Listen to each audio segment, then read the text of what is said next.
When I meditate, not all the time, I meditate every day. I get up early, 4:30, I work out, then I meditate because I feel like my brain is more open after I work out.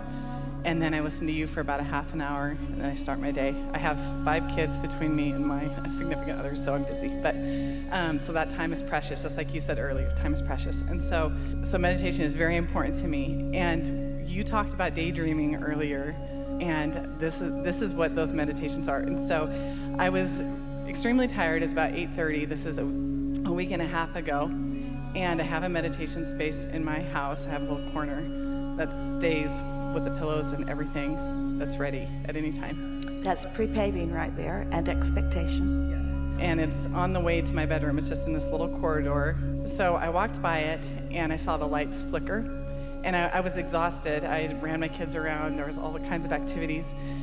And I said, oh, Esther says that Jerry visits her when the lights flicker, and so I know that, that was somebody. And so my mom passed away 12 years ago. She croaked, as you would say, and I truly believe that because she is everywhere.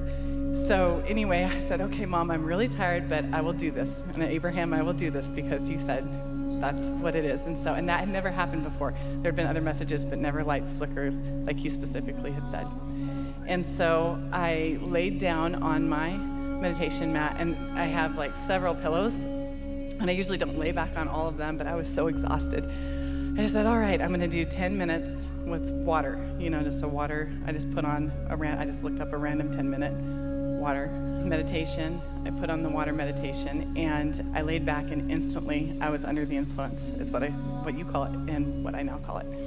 And when I went under... Now, before you go further, we just want to emphasize what you just said. So that meditation place is already there, and it has the expectation of it. You were in a state of being really ready to just let go of your responsibilities of the day. In your words, you were sort of exhausted or tired of trying.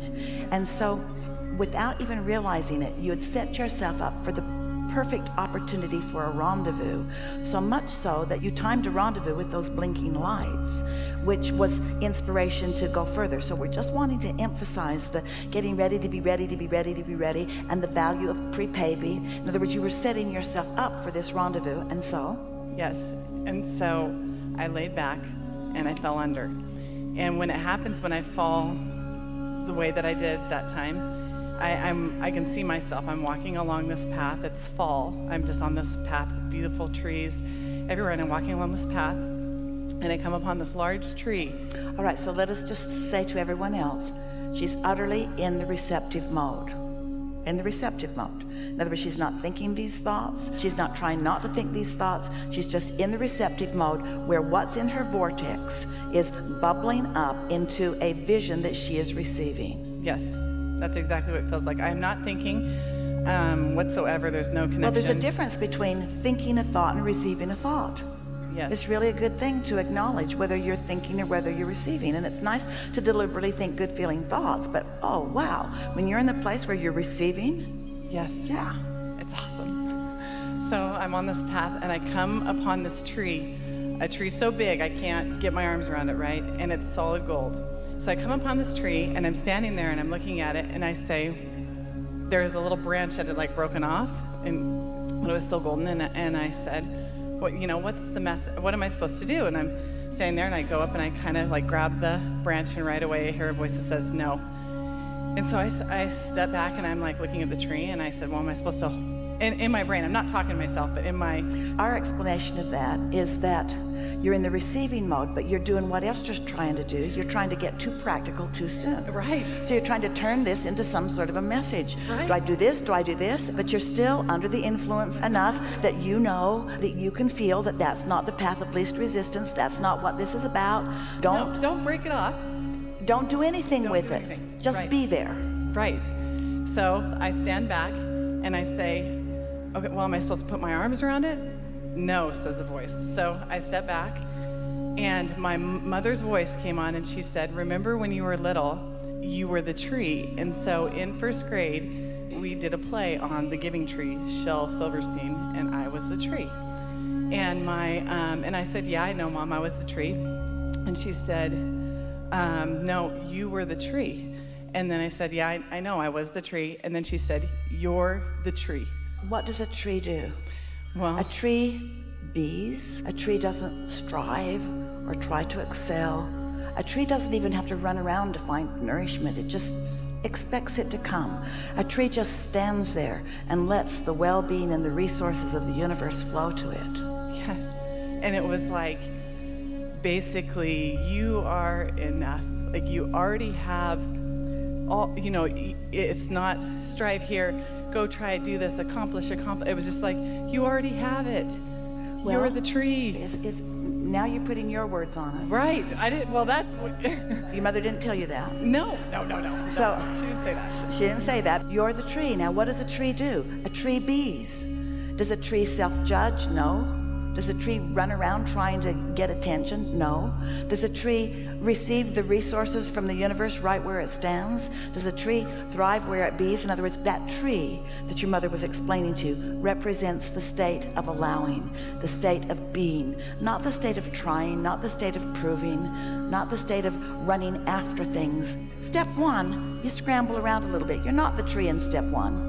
You're the seeker, you're the asker, and the resources are flowing. This is a really good conversation to have in the midst of wanting to be more in the state of allowing. We'd like you all to just be that tree and let the resources of well-being just flow to you. We know that for many, it just doesn't seem enough to be a tree. That's why you're not a tree, is because you didn't plan on being a tree.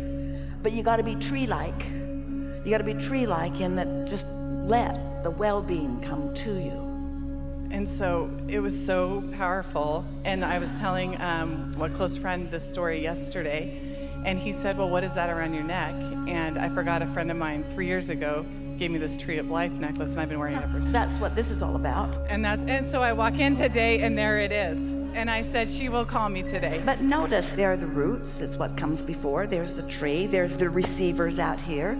So can I tell you one more? I just want to tell you one more meditation I had that was the same Before tree. you do. Okay. Before you do. That was so profound. Before you do, we want to talk about meditation and receiving. Yes, that's what my question. That. We know. Okay.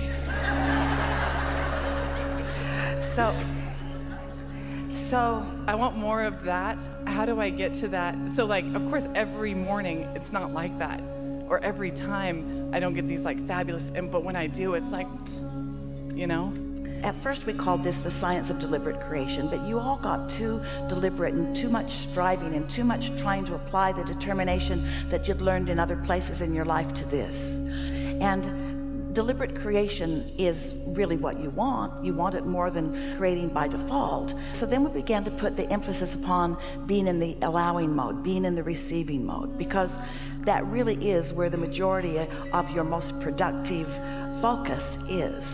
And so one of the ways that we've been talking about getting into the receiving mode is by quieting your mind, because if you're thinking thoughts that are in competition, if you're thinking thoughts that have resistance within them, then you create a vibrational struggle within yourself that doesn't allow you to receive. And so the easiest way, it's easier to teach most of you to have no thought than to have a pure positive thought, because most of you don't have a pure positive thought about very many things. Maybe you can find a stick in your pile.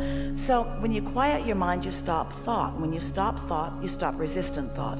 And when you stop resistant thought, it allows your vibration to rise. So that state of meditation will put you in the receiving mode. But now we want to take it a little beyond that, because you can see how, as we visit with so many people who aren't in the receiving mode, that our dominant intent would be to help them to find the receiving mode. But why do you want to be in the receiving mode? Because when you're in the receiving mode, the ingredients of your vortex can be received by you so that you can begin a conscious, deliberate journey toward what you are wanting. And that's the only way that you are ever satisfied. Satisfaction comes from one place and one place only: having a desire or an intention and moving in the direction of it. Have you heard us say that before? Well, think about it. that vortex is all of your desires and all of your intentions. So you must be moving in the direction of your vortex. Well, your inner being is there, being everything that you've put there, offering a pure vibration about everything that is there. The law of attraction has caused the gestation of it, and now there is this powerful attraction.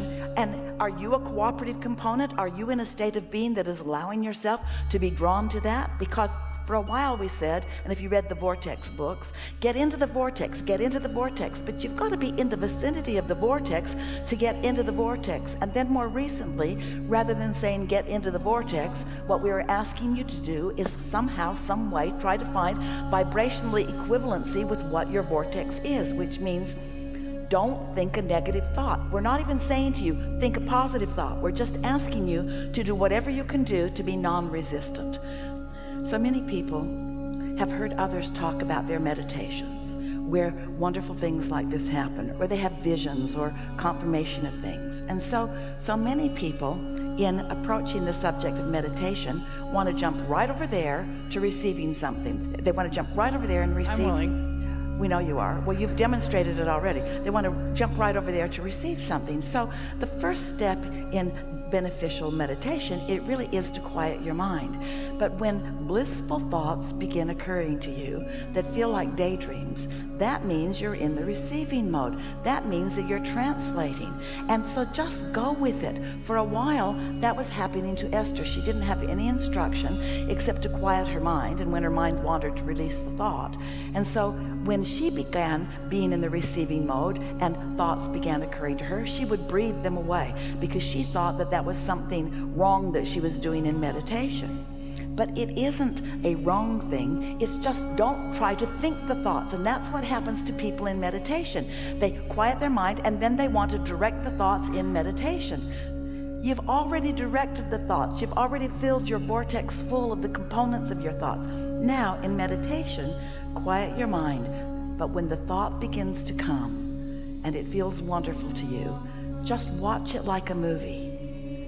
Now, did you notice that when you started to get involved in your movie, no one was telling you no.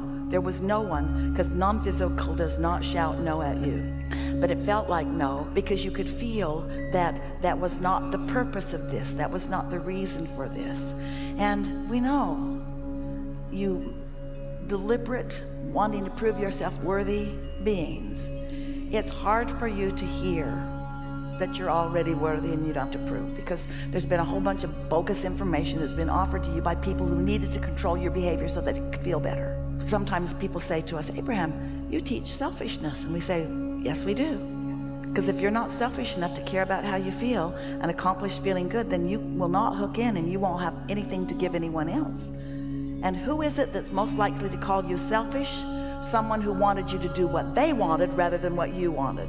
You're speaking to who I brought today. You're speaking to who I brought today. Isn't that pretty screwy? Yeah, in a separate, not he and I's in a separate relationship, but you're speaking. Isn't that pretty screwy? Do not please yourself, please me. And if you please yourself, you are therefore selfish. And so? I love you. I don't need any more. You're amazing. Really good. Yeah, thank you so much. All right, let's go.